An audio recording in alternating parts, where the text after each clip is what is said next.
Crown Water Management District's first public meeting regarding a water conservation plan. I use the mic. We are being live streamed, and that's how we're going to record the public meeting. You guys should probably use the mic if you can too. There we go. Whoa, that's fine. My name is Barbara Mulch. I'm going to have the rest of the board introduce themselves so you guys know who everyone is. Mark Hillman, Matt Schulte. Stephen Horning, Tim Butler. Dennis Correa. And my name's Kevin Penny. I'm not a director of the Plains Crown Water Management District, but I do represent them on the Republican River Water Conservation District. So we're going to open today with Dennis talking about a little bit of water history in the Republican River Basin in the Plains District, and then Kevin will talk about the compact compliance with the three states, Kansas, Colorado, and Nebraska, and the looming deadline. And Stephen and I will present the water conservation plan that the board is going to present. Tim will then talk about retirement programs that are offered through NRCS and RRWCD. We'll then take a little break, come back and have a question and answer. We would ask that you please refrain from questions until then, but we do hope you participate then. If you have any conservation ideas, please bring them up then. There's also a little handout in the packet. If you guys would fill it out, we'd greatly appreciate it. I don't think this will last 3 hours, but we wanted to give you guys plenty of time to respond if you wanted to. I'm going to get over here out of the way and make my Troy. Okay, so guys, I drew the short end of the straw and get the start. So what we're going to be talking about today is dealing with change. And I know if you're like me, none of us like change. And the truth is, change is defined as to make someone or something different, alter or modify. And we're talking water, so we're talking about changes that might be coming. The truth is, as I said, I don't like change, but I can accept change if I'm going to benefit from it. I want to make that very clear. It's only when I see a benefit that I'm going to make a change. So I want to tell you a little story. Most all of you guys have experienced this over your lifetime. I remember as a young man driving tractor in the 60s, 70s, trying to drive a straight road. I always liked to drive a straight road. And it just bugged me when I got to the end of the field, made a pass, and it was crooked as heck. I'd turn around, come back, and make some corrections. I'd cut off a little here, add a little there, try to make it straight. I never could quite accomplish that, even when we got markers and had markers.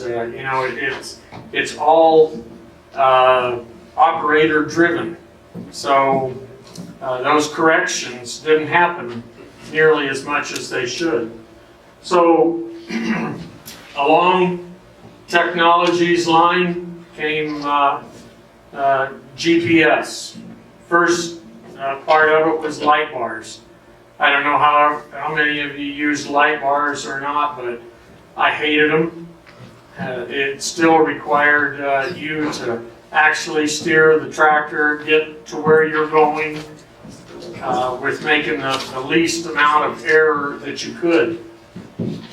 Well, shortly after that came WAS and RTK guide systems, and so our rows, our pass through the field could look like that. The thing we didn't realize, or I didn't at the time anyway, with doing GPS guidance was it was making changes all the time and making them so often and so accurate that it appeared as though it were just driving a straight line, but that's the basis of guidance systems is making corrections frequently and accurately. So even though I didn't always like the fact of having to do that because of the expense, and let's face it, there was some expense.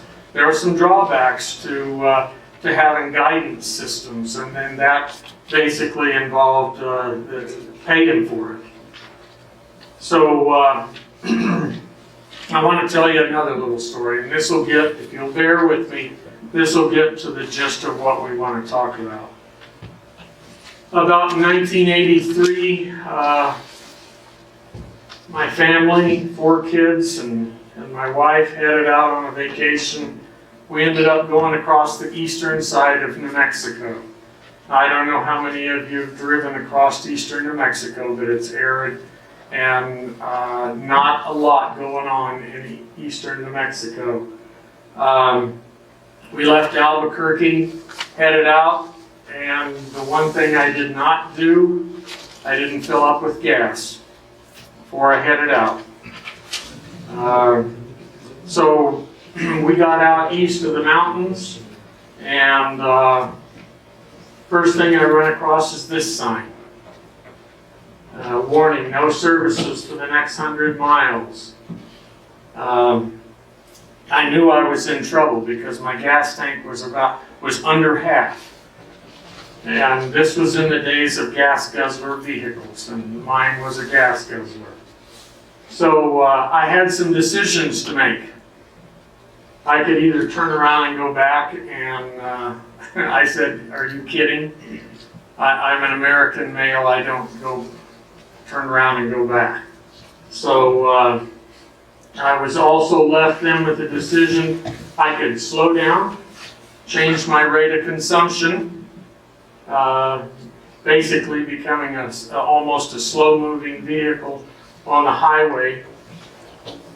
And the other thing I had to decide was, I was going to do this because the fact is, if I was going to get to where I was going to go without having to walk, I was going to have to leave a little bit in the tank. So I had to conserve the amount of gas that I had. I had to decrease the rate of consumption. Now, I could have ended up like this guy, having to walk, and luckily I didn't have to do that. But as I look back and remember this event, it reminds me somewhat of where we're at, guys. We don't have a full tank. We don't have a full aquifer. We've got to get down the road, continue doing what we do. We've got to hopefully get to a destination, so to speak, and we're going to have to make some decisions. We're going to have to find a way to decrease our rate of consumption. We're going to have to leave some in the ground. We're going to have to leave some in the tank. In my case, with the little drive in eastern New Mexico, I did choose wisely. I didn't have to walk.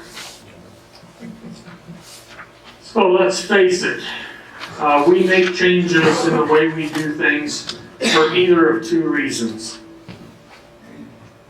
It'll benefit us, like the example of auto steer.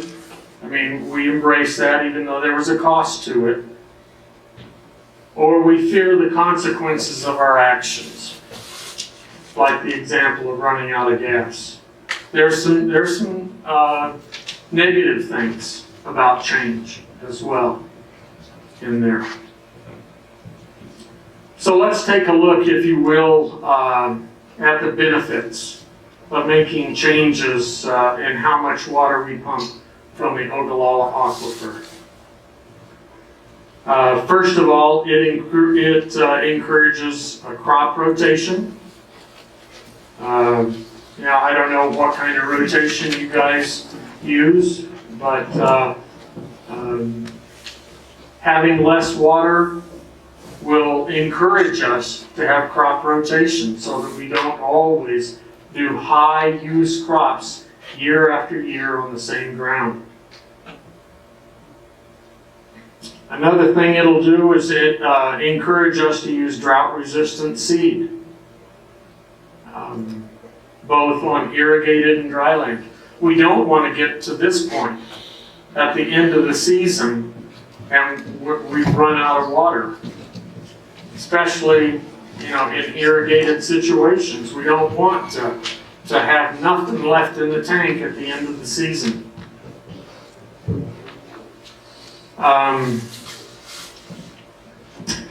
Another reason we want to leave some for domestic and livestock supply. Guys, we've got to leave some water in the ground because if we're going to exist as a community, we're going to have domestic drinking water, and we've got to have livestock water as well. And then the final real positive thing I think about making changes to the way we use our water is to leave some in the tank for our children and grandchildren. Most of you guys here in the room have someone in your family that you want to be able to pass your farm on to. Maybe they're already involved. I want to ensure that they at least have a chance to at least use irrigation as a supplement. So we need to leave some in the tank for our children and grandchildren. The truth is, we control our own destiny. We don't have to leave it to the state. And believe me, if you're paying attention after this past election, guys, there is an effort to have climate change and environmental conditions influence how we use our water in agriculture. The Water Conservation Board has already been approached by the state DNR to incorporate climate change into some of their uses of water in the state water plan. So, guys, we don't want these people making the decisions for us here in Kit Carson County as to how we're going to use our water. So we need to be proactive and we need to make decisions for ourselves. We have a limited supply of water, and as most of you know, it's not renewable. We're not as fortunate as the guys in the western slope that we get our irrigation fed by lakes and reservoirs. It's a limited supply. So to keep moving forward in farming with irrigation, we have to make some changes. We have to make some corrections. We have to conserve some of our water.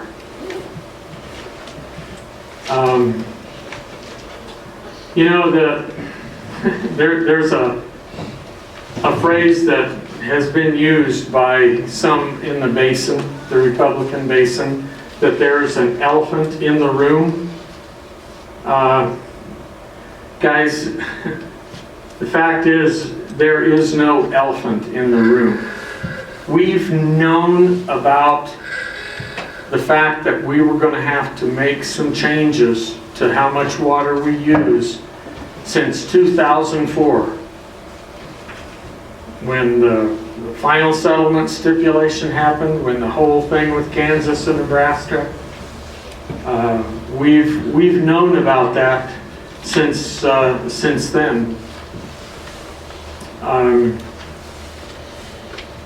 If anything, guys, instead of there being an elephant in the room, I would say that there's you're gonna laugh, an ostrich in the room. Because there's a lot of people, a lot of us, that have had our head buried, and we've yet to address the fact that we have to make some changes to the way that we do. So I and you have to get our head out of the hole. In the next slide. We have to get our head out of the hole, and we have to do what we need to do. Fact is, guys, conservation is not the problem. We're the problem. We hate to make change. But we can make change if we look at the benefits and we limit the amount of negative that goes along with making change and changing the amount of water that we use. We don't like change, but we can accept change if we see the benefit. So in closing, for my part, guys, I would just say let's get our head out of the hole. Let's make some changes that will benefit the water users of Kit Carson County. And with that, I'm going to hand it over to Kevin Penny, who's going to talk a little bit about the state and RWCD.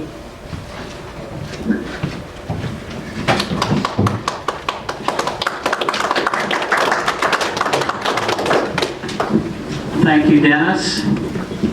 As I mentioned earlier, I represent the Plains Groundwater District on the Republican River Water Conservation District Board. Historically, as you probably remember, the RRWCD, it was created by our state legislature in 2004 to assist in the state of Colorado in complying with the Republican River Compact. From this district, the compact compliance pipeline was constructed, and which began pumping in 2014. In August of 2016, the state of Colorado, Kansas, Nebraska, they agreed to a resolution giving 100% credit for the deliveries from the Colorado compact compliance pipeline to apply against Colorado's obligation under the compact. In exchange for the agreement to those credits, the state of Kansas required that Colorado agree to retire up to 25,000 acres along the South Fork, commonly known as the South Fork Focus Zone. And this since then has been expanded by 2 years to 2029. As we think about compliance and what has happened, of course, the compact compliance pipeline, it has really been carrying the load for this district as it's been pumping around 10,000 acre foot per year for our compliance. But when we look at the other part of this, as far as the South Fork Focus Zone, we have only retired around 25 to 2,600 acres of that 25,000 needed by the end of that time, 2029.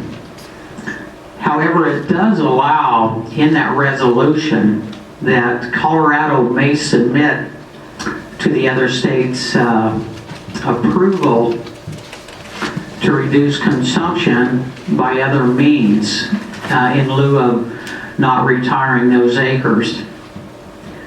My concern for this compliance is we will not retire those 25,000 acres. At least right now, we're a long ways from it, and I think there's going to be extra effort, hopefully, to make some additional retirements in that area, but I don't know. The truth is, it may not happen, and if it doesn't, the resolution, at least on the surface, speaks that if we're conserving in other areas, that can count toward that. And so I think this is one area that we really need to look at, because it concerns me that if we haven't done anything at that point, and then the state of Kansas just goes, well, Colorado, what are you going to do?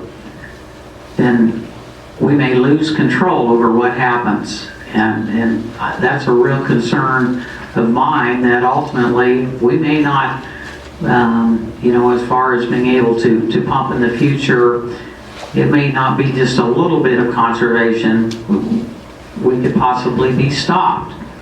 And so I don't know about you, but the state capitol scares the hell out of me on things that I see these days. And so I'm going, maybe we better be doing something on our own.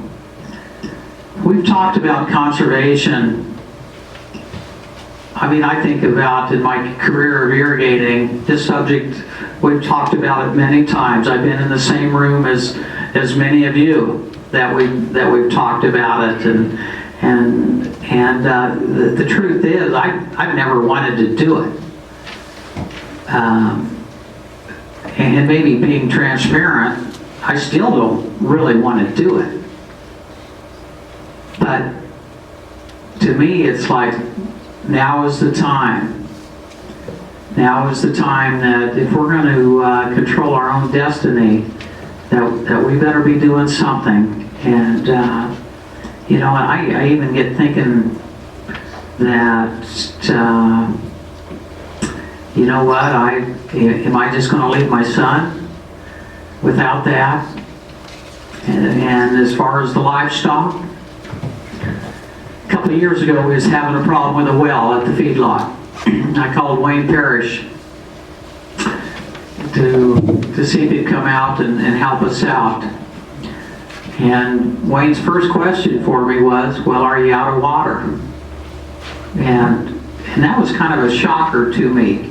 And I said, no, I think we have a well problem. We're not out of water. But I haven't forgot about that. And I hope I will keep that in mind as we work through this process. And I want us to have a strong economic engine out here. But how do we do that? And what do we need to do? And so with that, I think we better look strong and hard at what kind of a conservation plan will work for all of us.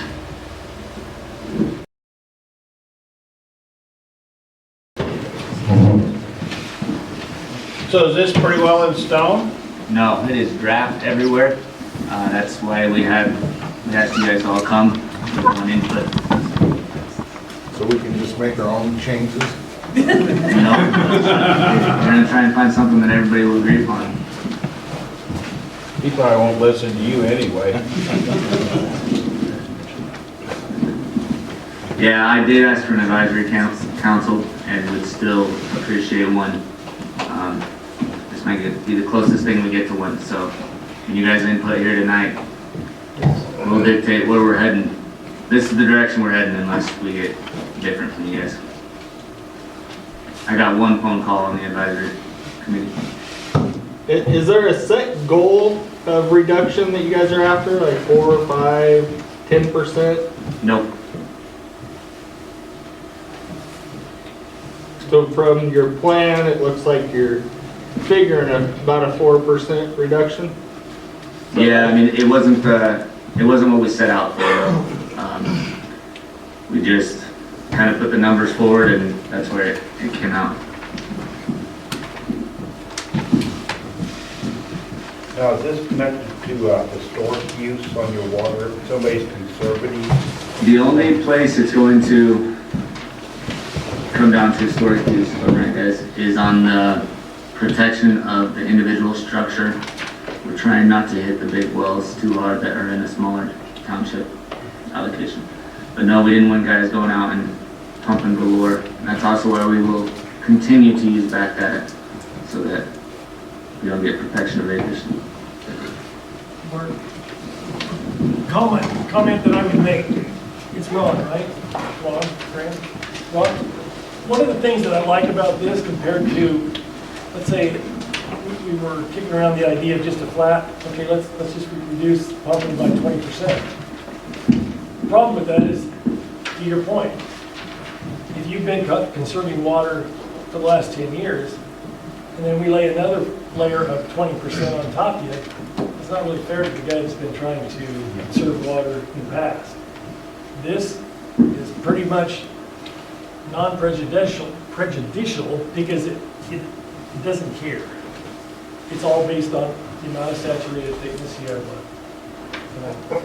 It's the best thing that, of everything that we've looked at, it seems to us to be the fairest. How did you determine the focus zone can that be changed? We did not determine the focus zone. That's the RRWCD. We didn't determine it, John. The focus zone was kind of thrown in the RWCD by Kansas. And their goal, let me try to back up and explain that whole thing just a little bit in more detail. The South Fork Focus Zone Agreement between the three states, in which Colorado, after consultation with the RWCD, agreed to go along with it. The reason we went for it is the fact that in the South Fork, we're out of compliance. Okay? And we don't really have a method to get that tributary in compliance. The pipeline takes care of the overall basin-wide out of compliance number, in compliance on the North Fork and the Rickery. This was an attempt by the three states to kind of give maybe Colorado some relief, because for the first time, they did not want live water crossing a gauging station clear up in Bankerman, Colorado, or Bankerman, Nebraska, sorry, okay, 40 miles upstream from Bonnie. What Kansas proposed was, okay, we're going to carve out and agree to this area. You retire 25,000 acres, and in our mind, meaning Kansas, we're good with it. We think stream flow will come back. We think we'll benefit from it in the conversation. So to the basin, this 25,000 acres is a big deal, because if we can take care of this 25,000, the South Fork, what they call the non-impairment test, completely goes away. We're no longer held accountable for anything that's happening on the South Fork. If we don't achieve the 25,000 by 2029, it's actually a two-tier. We got to get 10,000 by 2024, the balance by 2029. Our concern is, are we going to make it? $130 credit rate is not helping us much in that regard. So, to Kevin's point in his report, we're hoping basin-wide that if we can show the other two states that this basin is sincere about and implemented by 2029, if we don't reach that goal, our conservation plans will be enough to make up the difference, and we're done on the South Fork, even though we don't hit the 25. Nobody knows how that discussion is going to actually go between the three states about the South Fork. Okay? We're assuming and hoping that that would be the case. There's no guarantees, any more than what might happen out of Denver someday. So that's... But there's language that leads us to believe that it'll have an impact. Yes. And that is in there. Yeah. And I hope that explained it. Yeah. But the original agreement was the pipeline was supposed to take care of the Rickery on the South Fork. That's the reason we're paying at $14 million. That was the original agreement. The original agreement was that the pipeline had, that's not quite right, John, because basically there's four tests. The pipeline was never meant to take care of the South Fork, the Rickery, or the North Fork. It was a statewide test that we could put water into that pipeline, into the North Fork, and satisfy that statewide test so we could keep pumping, okay? But the North Fork had a test, the Rickery has a test, so does the South Fork. The only one that we don't meet the standard is on the South Fork. So that, I'm pretty sure that that's pretty factual, Mr. Coryell. Where did this $14 that we're paying, where's it going? These retirement programs that we talked about, a good chunk of it goes to there. Other amounts, it's basically used for conservation and to buy water rights. One, on whether they're surface water rights that we purchased, whether they're additional groundwater to put into the pipeline, those all come at a pretty good cost. Yeah, and the 1450 goes to, we still got a debt against the pipeline. The pipeline took care of the North Fork and everybody up north, didn't it? No. The pipeline only took care of the basin-wide test. The North Fork, on its own, meets the standard. There's enough flow there, the North Fork's good to go. Even with a little flow on the Rickery, it's good to go. It's just the South Fork. It's a misconception that the pipeline saves only the people on the North Fork. That pipeline, we're all paying the $14.50, and we're all benefiting from that pipeline where we put the water into the North Fork. And it's not because it's going into the North Fork, it's only going into the North Fork because that was the only location we could put in a system like we did, where we had adequate water supply, and by that I mean 250 feet of saturated thickness. It was far enough away from the stream of Wellfield that it didn't impact the stream, so Kansas couldn't come back and ding us according to the model. We could get 100% credit because we were dumping the water in. We dumped the water in 1/2 mile away from the gathering station. It goes in and immediately is recorded, and we get a 1-for-1 credit. Maybe one thing to add, the South Fork focus zone, this isn't just our issue, this is a basin issue. Because if we don't meet it and things are done to wells, it'll be basin wide. It won't be to us, just specifically to us. So it's a big deal for the basin. And we're seeing that it's being talked about a lot lately, and part of the struggle with the Republican River Park Conservation District is where do you put your resources, and we've tried to make it to where that from the South Fork that we have an opportunity to maybe get water through there. If in fact we have a rain event or things change for us a little bit. And so we're working on that, but not just on that. And this is also why our district as a basin needs to also participate in this conservation project.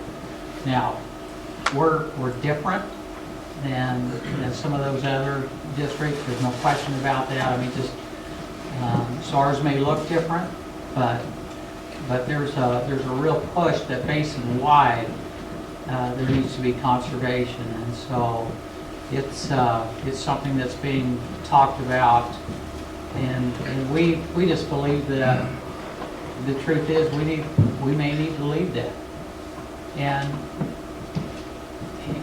one reason is for compliance, but that's not the only reason for us. And I think that's the part we got to come to terms with, is the truth is we don't have as much water. And if we want to pump or dry, we're heading in that direction. And I'm not saying that we're, even with what we're proposing, is going to, it's going to roll down here, but we got to start doing something. And then maybe we'll get some, maybe we'll figure it out, okay, this works.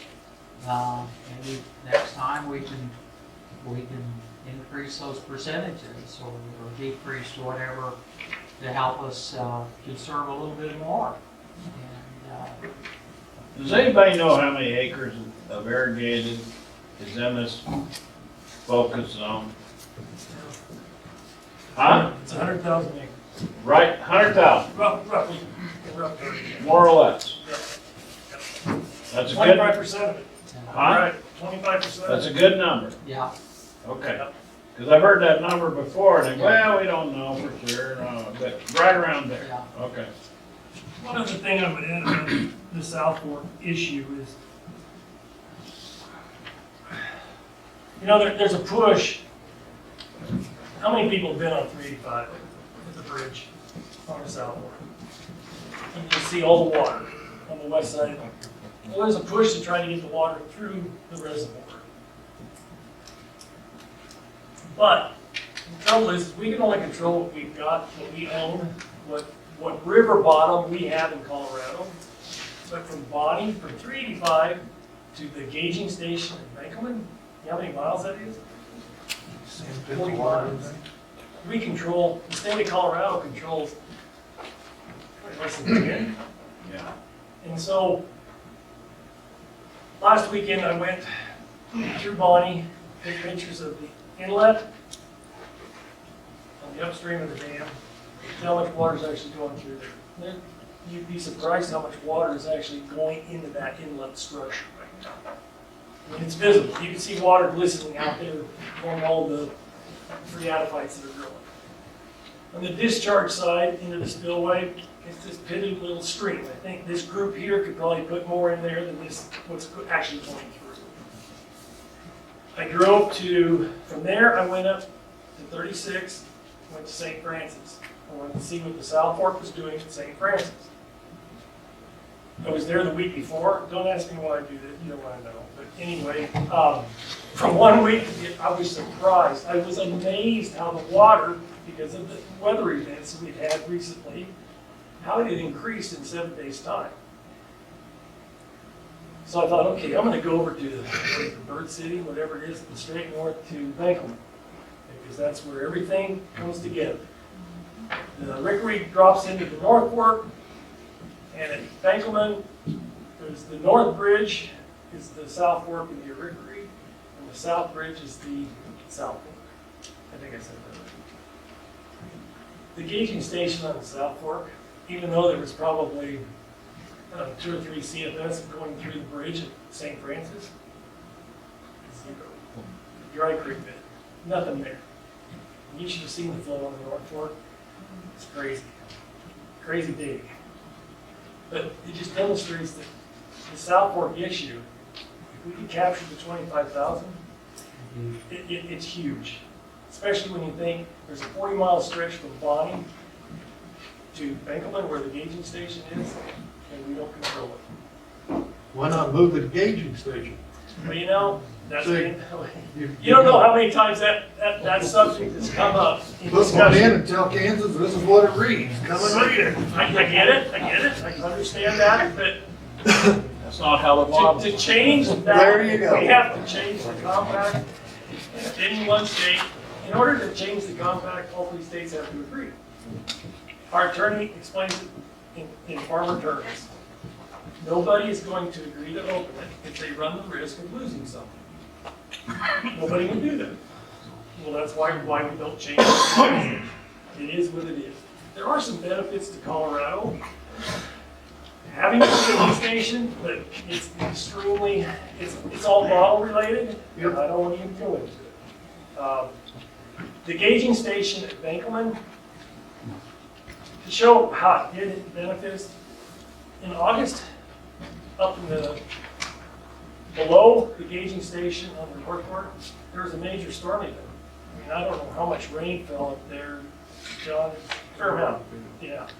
It was enough that it overran the gauging station at Bankelman on the North Fork. We got credit for that? We got credit for it, and very little of it fell in Colorado. So there's gives and takes, and some of the things that we don't like you can't change. So, Guys, the idea of conservation, as I stated, is nothing new. In 2004, when RWCD was first formed, that was the #1 priority, was conserve. We thought we could conserve our way into compliance. And we got, that's what brought on the original PREP program. It wasn't but just a few years into that, the engineers were telling us that'll never happen. You'll never be able to conserve your way into compliance. So, only other alternative was to build a pipeline and buy time. And that's all the pipeline does. It allows you and I to keep irrigating as we always have and buys us time. But we're running out of time. We're running out of aquifer. It's depleting at that fast rate, and that's just the plain truth. I don't like it. None of us like it. We're there. And so we have to revisit the whole subject of conservation. And it's happening all over the basin. I mean, it's not just in the Plains District. But we have our own destiny to deal with here. It's not going to be dependent upon what happens in the Sand Hills or Central Yuma or WY. We have to do what we have to do in our district to slow that decline. If the North Fork is in compliance and the Rickery's in compliance, but the South Fork isn't, the way I understood it from you guys is that, or Kevin, that it's gonna affect the whole basin. It's not gonna affect just the South Fork. They're gonna shut wells off of the whole basin and not just South Fork. Is that right? if something had to be done by the state engineer, let's say we don't do any conservation, okay? 2029 comes around. Whatever they do to one well in the basin, they have to do to all wells. They can't single out that one well. So if they're gonna restrict a well somewhere, everybody's gonna be restricted the same way. That answer your question? Yeah.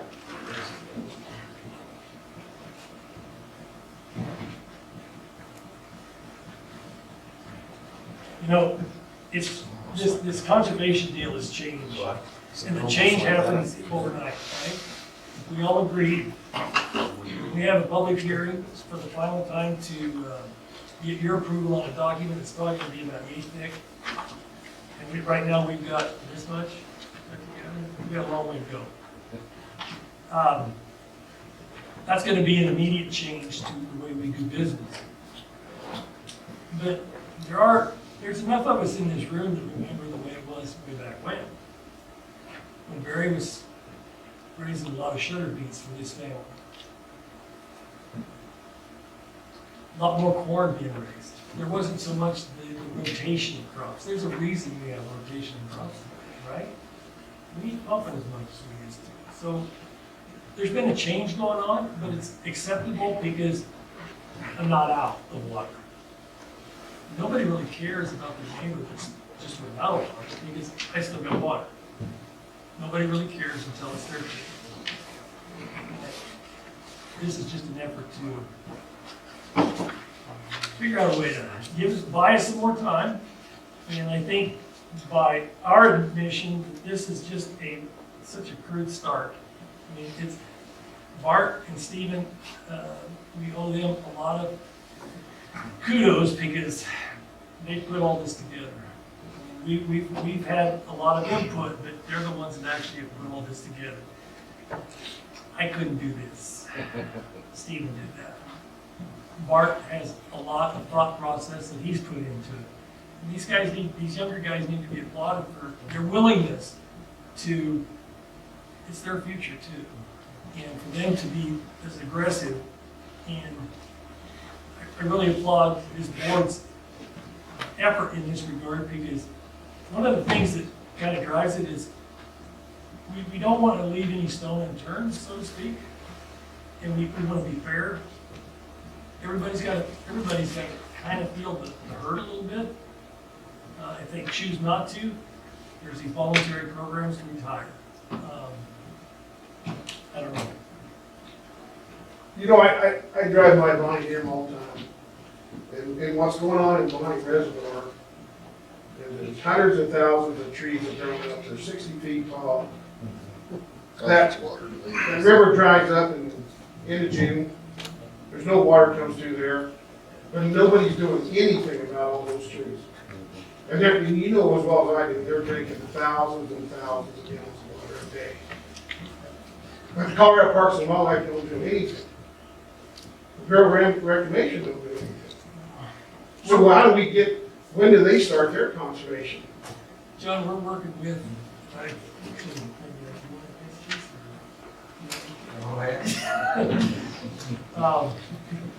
I apologize because I'm one of the idiots that have been on this RWC board longer than most. But anyway, there is an effort by the RWC in the state of Colorado to do something about the South Fork, at least getting the water to the outlet structure of Bonnie. But I'm telling you folks, it is going to be costly. And they've looked at an engineering design where they actually, Steve, correct me if I'm wrong, but instead of digging the channel out all the way through all that, there's going to be a piece of it that perhaps would have a pipeline. So we'd still have to get the water from the bridge to this pipeline to take it to the outfall structure. There's an issue with the outfall structure. And the amount of money that can be spent on this project is crazy. Unless we can get grant money to help. I don't know. When I see what's going on the South Fork beyond the state of Colorado's boundary, I have to ask myself, is it worthwhile to try to get the water from 85 to the dam? Or is it just a good feel-good? I'm okay with doing it, but how big a bang do we get for the buck? Because we can get the water through the dam, but we got 30 more miles, 40 more miles to get to the gauging station. I didn't think spray clean cost that much. Spray those. Well, you know, they frown on that chemical thing down in there. I know.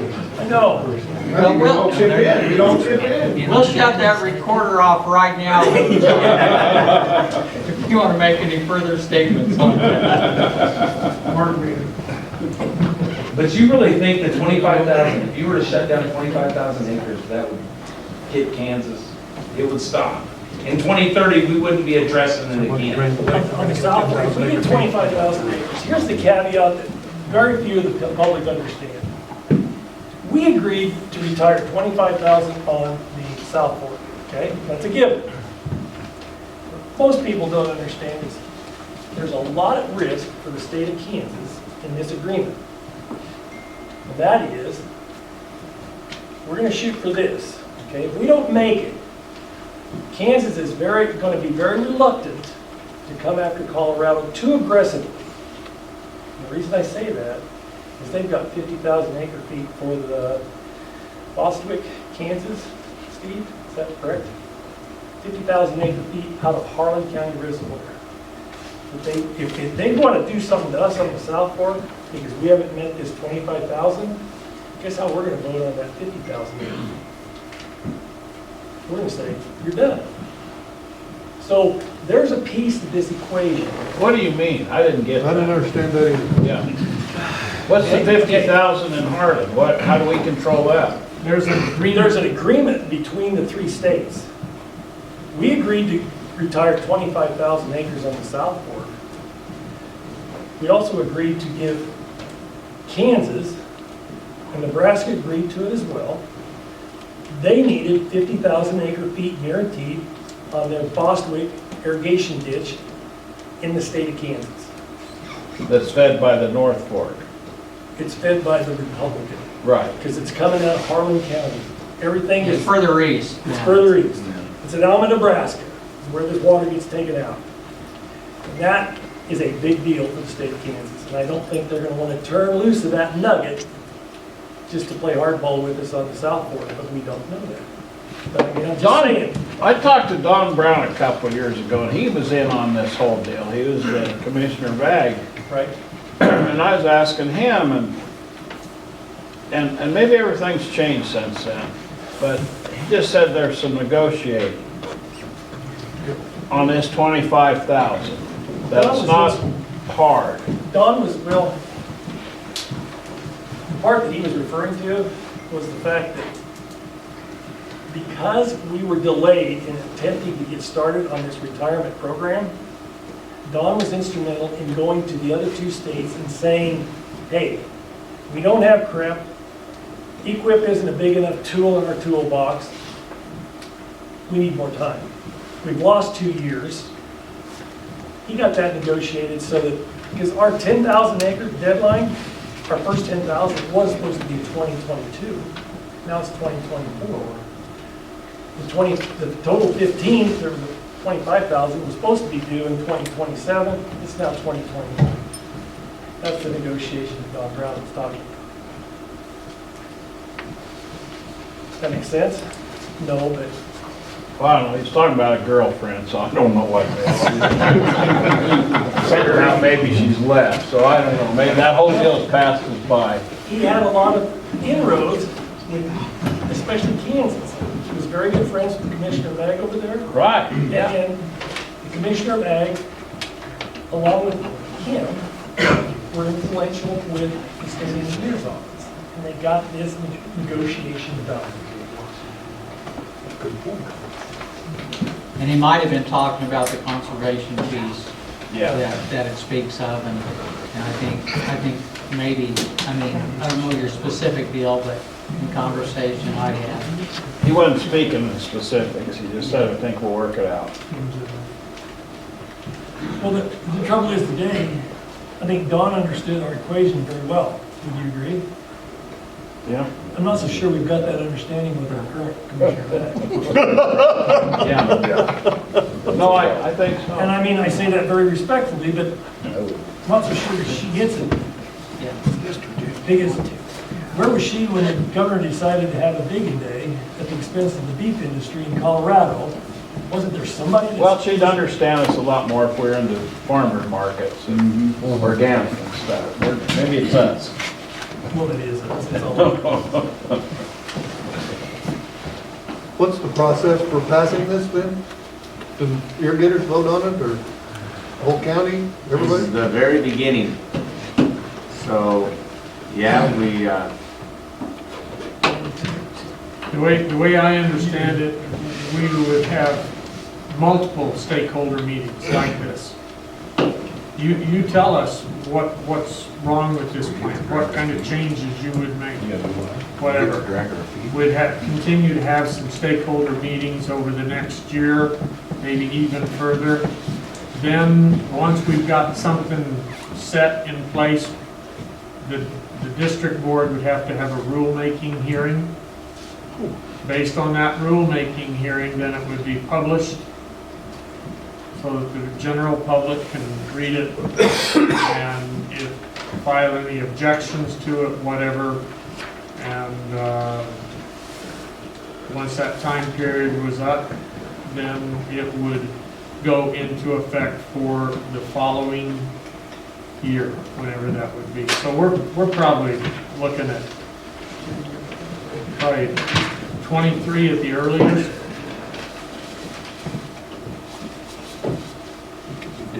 There's been talks with Kansas, so they, you know, in lieu of the 25,000, if we do this, it's gonna help.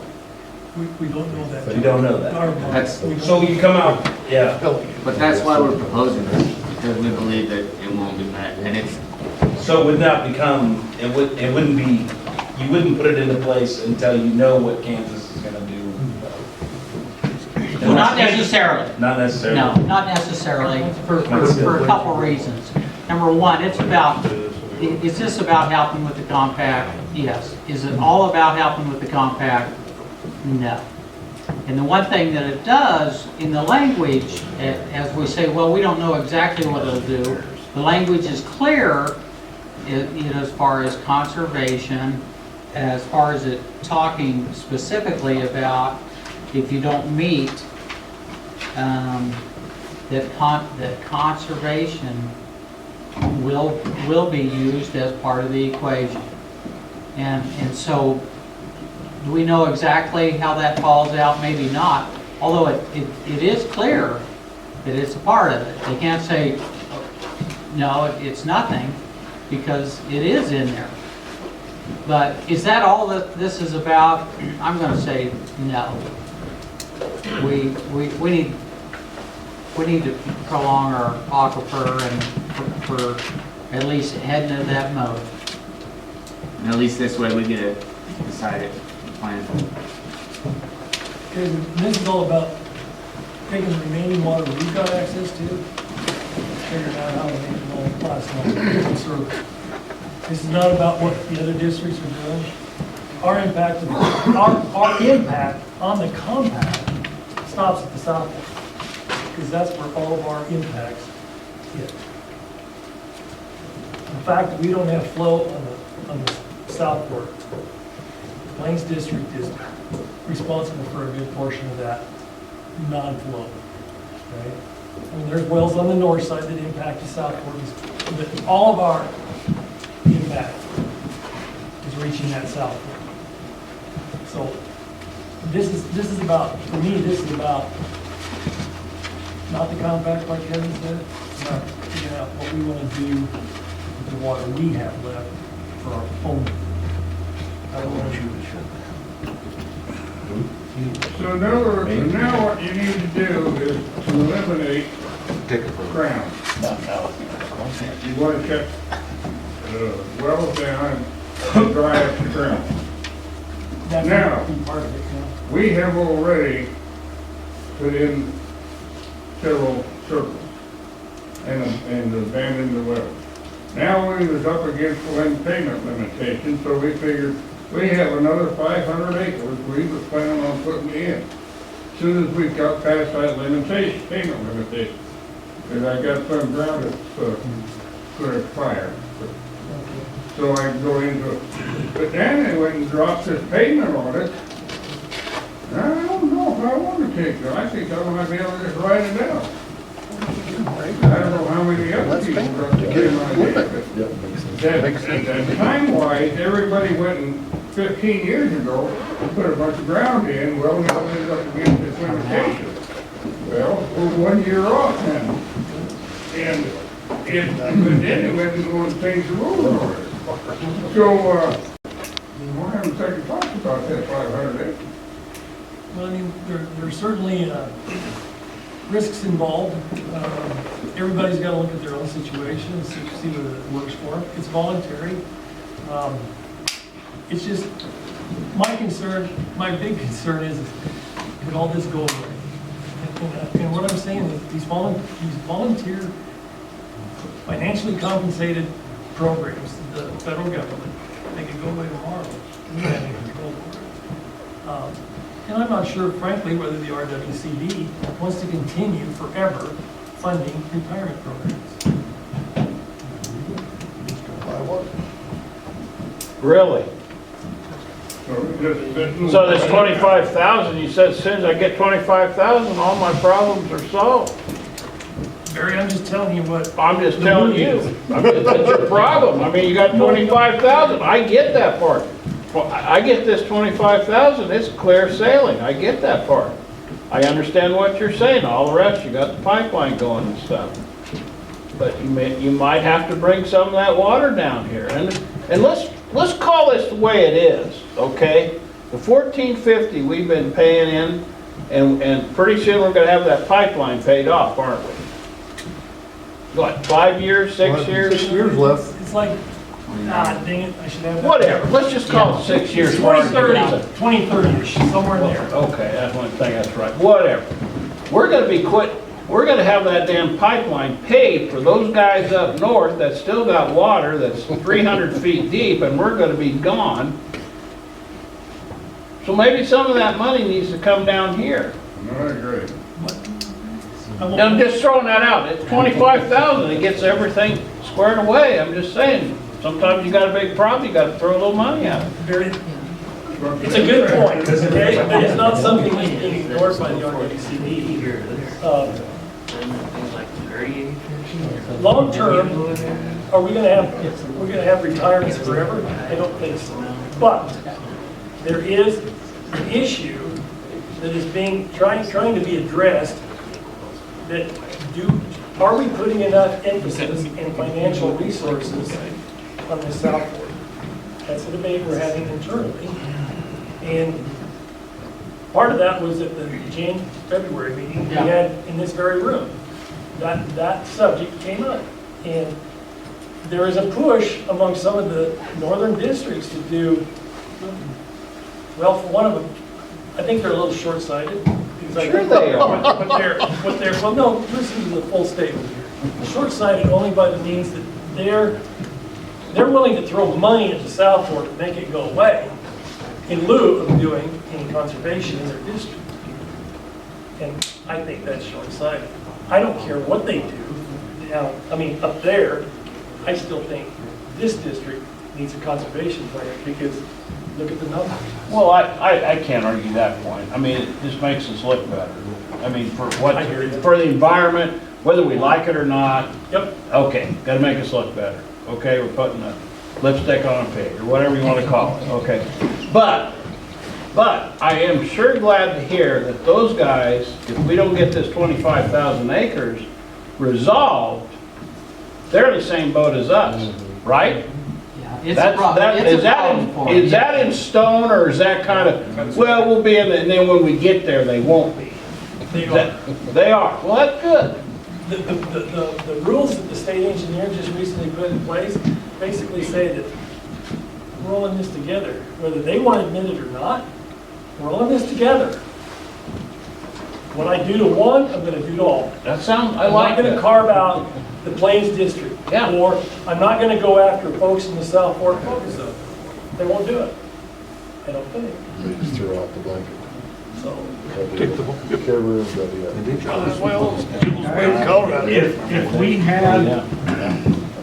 If we had bigger wells in the south portion of the basin, near the South Fork, and we were to build a pipeline like the north, take care of the South Fork issue, guys, we're already, our wells, a lot of them further west, and it's creeping to the east, are getting to the point where they're not economically feasible to run. It's hard. You gotta put 2 or 3 of them together. So in a matter of 10 years, what we invest in a pipeline on the South Fork could be for nothing. Have you If we guys don't have the water have you supply. guys ever analyzed this 100,000 acres? I mean, go around and say, okay, you gotta have the data. What does each well produce? Okay, and analyze what you're working with, and how much the bottom 25,000. If you got a well, I got landlord 160. That, I'm trying to put that in crap, but now it's 130. I'm like him. I mean, it's like, I agree. what the hell? But have you guys ever analyzed how big a problem you got? I mean, how many of these little short wells, 100 gallon, 170 acres do you have? That wouldn't take that much to analyze. How big a problem do we have? Barry, I can't say that, I can't give you an answer to that, because I'm not the engineer that does that. I got a feeling it wouldn't take long to figure that out though. But to my knowledge. Well, have somebody drive around and look at those meters. Can't they do that in the summer? Well, basically you can do it pretty easy by just looking at the meter readings. Meter readings can tell you that. I mean, How many acre feet would we have to pump to make our requirement out of the South Fork if we had a pipeline? I can't answer that. Trouble is, I you mean, gotta get it up. the model does put things in the numbers. We'll put the pipeline through the Binkelman. We pump I quit. 500,000, 600,000 acres out of the aquifer annually in this basin, the entire basin. And we're required to put 2,000 back. I think that would be worth the time. because you drive around and you see this well, how many wells are pumping to less than 200 gallons per minute? How many acres is that affecting? You're probably gonna get those acres if you have some kind of good incentive. Now, if you got a 400 gallon per minute well, it's gonna be hard to get that. So then you have a handle on how big a problem do we really have? The district right now is sending out a letter to everybody that's got a permit in that South Fork Focus Zone, explaining the options to them. Because, again, we can't put a gun to their head and say, okay, you've got a 150 gallon well, you need to retire. We can't do that. We don't have that ability. I wouldn't want that ability. But the point is we're trying through a PR program to say, look, do you have any interest? Because I got a feeling there's those kind of wells like you're referring to, there could very well be wells that are owned by people that, you know what, honey, I'm done. I want to retire. This is an annuity for our kids. We're going to retire this well, or these wells, or whatever the case. Let me tell you, anybody that's got 160 gallons per minute needs to or retire. less is gonna retire. If it was 180 bucks, that's what I would do.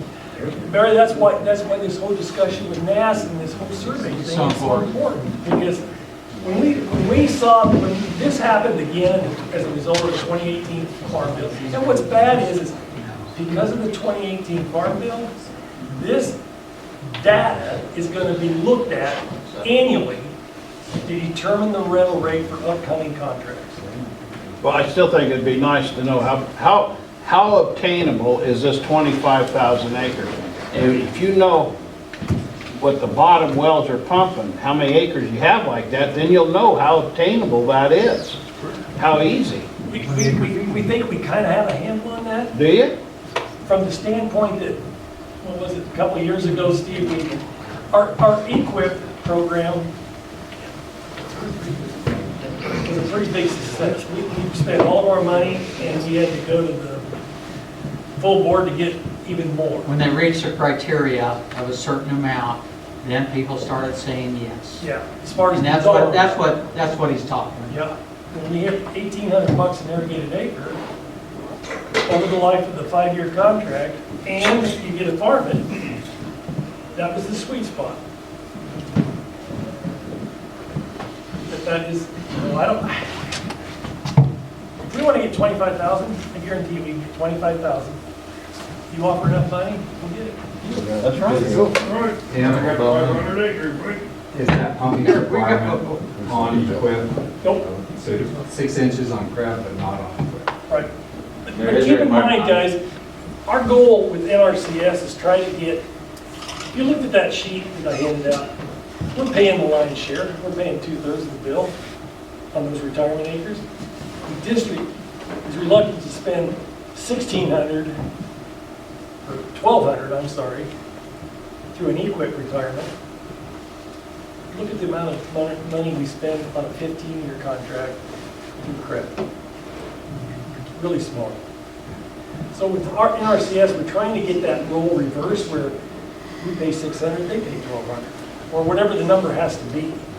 But that's a process, and we're not there yet. We're close. We are very close.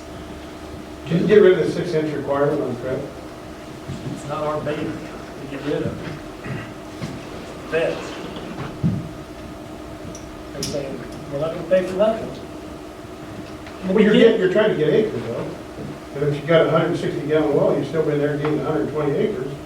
The acres counts, it's just the 6-inch Still, requirement kills. that 6-inch requirement is still there.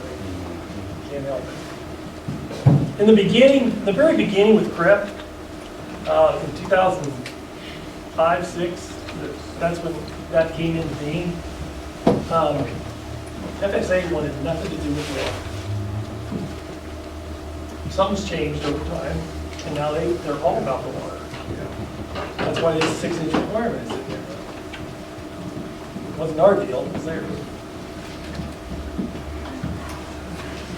Can I ask again how this doesn't penalize the folks that have been conserving water voluntarily over the last 5 years or decade or more maybe?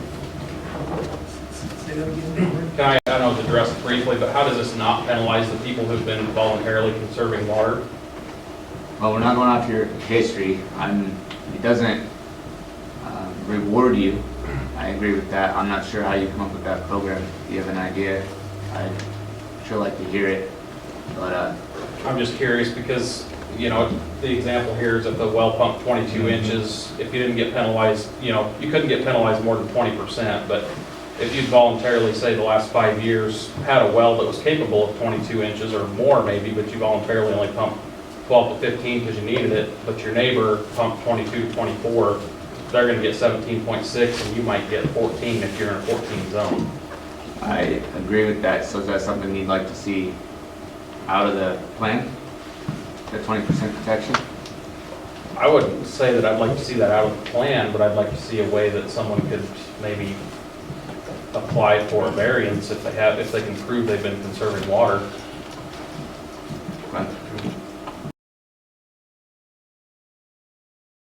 Remember in 2013 when they wrote the meter? Water.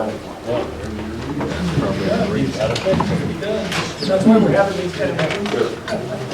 I just, yeah, I know there's a lot of people that have been doing it. I hate seeing penalized. Right. Does this? Under your example, I got to go and these up. Oh, we can do that. Well, you gotta have your meters and figure out what he did for us. So, I think hardly any. Right, that's what I'm saying. I think that's a hell of a You're not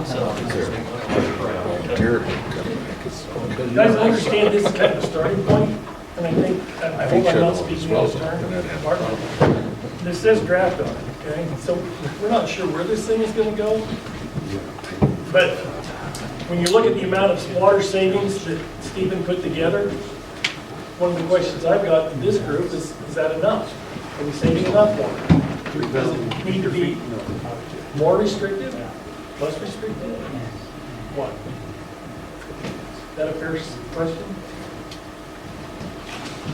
I'll tell you what, this is what you need to do. Make it the least restrictive you can to make everybody happy.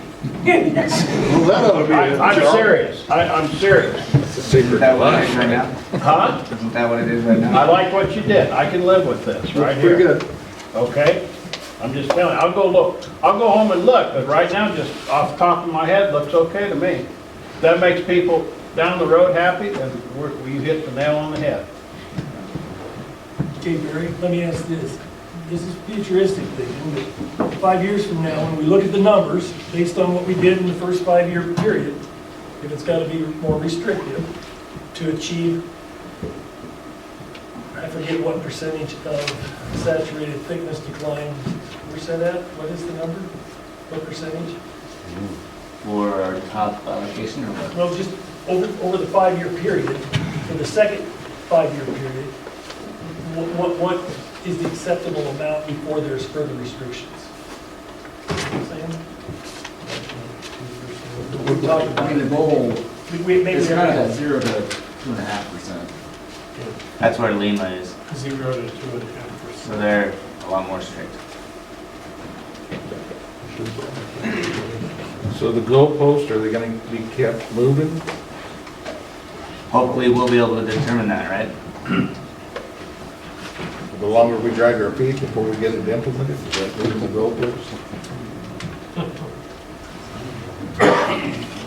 Well, I came to a meeting, and Deb Daniels, one of the told me, in 2012, on the other side of this building, 2012, we had a meeting just like this, about the same amount of people, and what I got from all the farmers there, this is what they all said. It was amazing. Well, we're going to cut back 15% or 20%, and that's going to make our water last twice as long. It doesn't, the numbers don't work like that, you know. I mean, if you cut back 10%, the aquifers will last 10 more years. So let's say that we got 25. It depends on your size of your well, but if you got a 400 gallon per minute well, you're going to pump it 25 years at least. So if you go 10%, that's only 2.5 years. Is it worth all that brain damage? But that was 9 years ago, it wasn't. But today, it's a whole different story. we gotta make things look right. So we gotta do it. But 9 years ago, I said, we just pump it. Don't pump too much, take care of it, use it wisely, but we need to. And look, in 9 years, things have got a little worse, but they're not like dire. And with the people we got around us right now, we might not be farming in 5 years. We won't have any cattle according to, You're gonna have buffalo you'll have to take care of. the way. Put some Indian garb on. Yeah. You gotta let them get a second. Yeah, if you guys would fill out the feedback form, we really would appreciate that. If there's something you want to say that you want to say out loud, we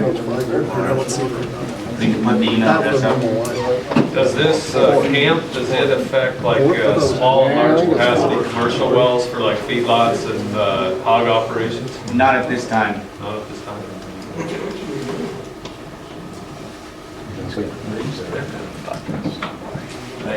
Yep. The same people that want to bring Gray Wolf back, the same son of bitches that was doing it.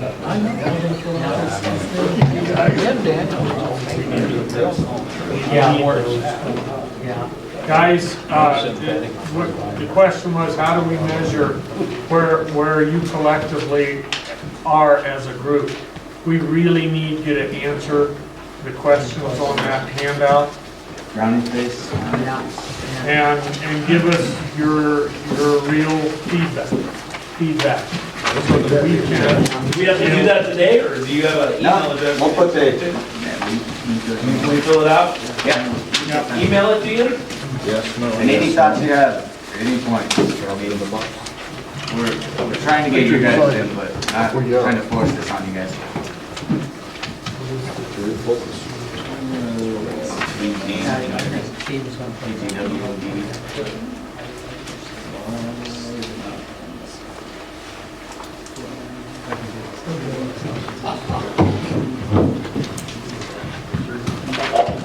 So we answered these questions at that meeting, 12 years ago? We talked about this, the same question. Well, that's what I said. That No, we- we're still here, same group. We did, You know, same almost. group. Yeah. But I'm going, I think we need to walk away with a little different solution this time, because We last got time. less water and we don't look as good. That's right. That's what I'm going. Don't move there as fast as. Nothing's working. This time we-